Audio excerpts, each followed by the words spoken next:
हर कोई सारा को एक स्ट्रॉन्ग गर्ल के नाम से जानता था। वो बेटी जो अपनी माँ के बीमार होने पर पूरा घर संभालती रही। वो बहन जिसने अपनी पहली सैलरी से अपनी बहनों की फीस और घर के खर्चे पूरे किए। वो बीवी जो सिर्फ शादी को ठीक रखने के लिए सब कुछ बर्दाश्त करती रही।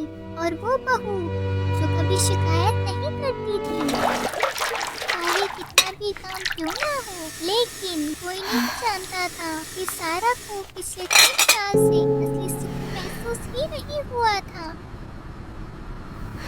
उसका पूरा दिन खाना पकाने में, सफाई करने में, बच्चों को संभालने में, सास ससुर की नीडें पूरी करने में और शौहर की जरूरतें पूरी करने में गुजर जाता था। और जो थोड़ा सा वक्त बचता था वो वर्क फ्रॉम होम में चला जाता था। उसका जिस्म चल रहा था लेकिन दिल बिल्कुल बेचैन लगता था। वो नमाज पढ़ती थी लेकिन कुछ महसूस नहीं होता था। वो दुआ करती थी लेकिन दिल में शक होता था, ये अल्लाह सुन भी रहे हैं या नहीं। एक रात शौहर से लड़ाई के बाद वो बाथरूम में गई, दरवाजा लॉक किया, जमीन पर बैठ गई और चुपचाप रोती रही ताकि कोई और सुन न ले। धीमी आवाज में बोली, या अल्लाह मुझे समझ नहीं आ रहा मैं इतनी बुरी क्यों बन गई हूँ। सारा को लगता था मसला कमजोर ईमान का है, लेकिन असल मसला कुछ और ही था। उसने पूरी जिंदगी सबके लिए काफी बनने की कोशिश की, बस अपने लिए नहीं। हर दर्द अंदर दबा लिया,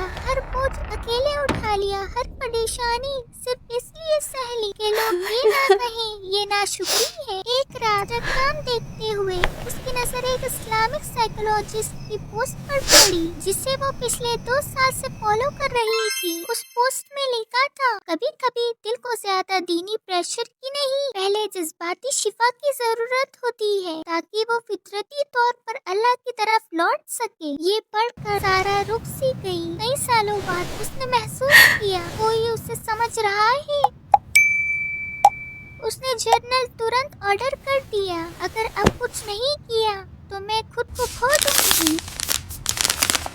डे 6 पर उसने समझा वो शौहर से नाराज नहीं थी, वो सालों की थकान और गुस्सा उठा के चल रही थी। डे 10 पर लिखते लिखते उसकी आंखों से आंसू बह गए। उसे एहसास हुआ अल्लाह ने कभी उसे अकेला नहीं छोड़ा था, उसका दिल ही सुन हो गया था।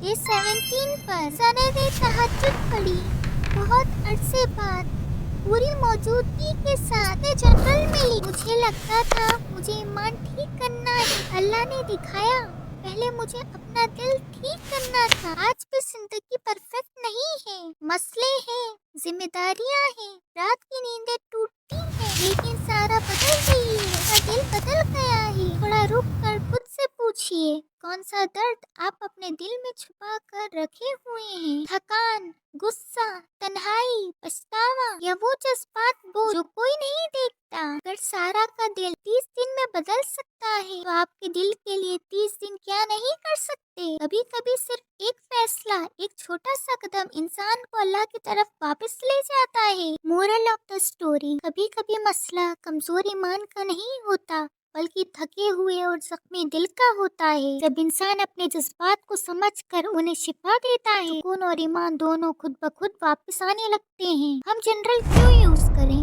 दिल का बोझ हल्का करने के लिए, जो बातें जुबान से नहीं निकल पाती लिखने से बाहर आ जाती हैं। थकान, गुस्सा और तन्हाई समझने के लिए जर्नल लिखने से पता चलता है कि असल दर्द क्या है। खुद को समझने के लिए आप क्या फील कर रहे हो और क्यों, ये क्लियर होता है। सुकून और क्लैरिटी के लिए दिल हल्का होता है, सोच साफ होती है। अल्लाह से कनेक्शन महसूस करने के लिए जब दिल ठीक होता है तो इबादत भी दिल से होती है। जर्नल लिखना खुद से बात करना है और खुद को समझना ही हीलिंग की सबसे पहली स्टेप होती है।